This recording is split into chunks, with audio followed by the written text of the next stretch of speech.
Hi friends, చేపలు నీట్గా కడిగి పసుపు, జీలకర్ర, అల్లం పేస్ట్ వేసి ఫస్ట్ ఇట్లా ముక్కలు కలపాలి ఫ్రెండ్స్. కలిపిన తర్వాత కొంచెం ఉప్పు తీసుకోవాలి ఫ్రెండ్స్. కొంచెం తగినంత కారం తీసుకొని ఇలా బాగా ముక్కలకి పట్టేటట్టు కలపాలి ఫ్రెండ్స్.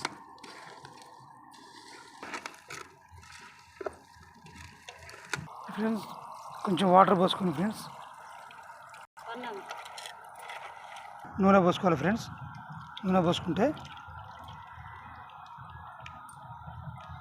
ఫ్రెండ్స్ ఇలా కలిపి పొయ్యి మీద పెట్టేసుకుంటే ఓకే ఫ్రెండ్స్.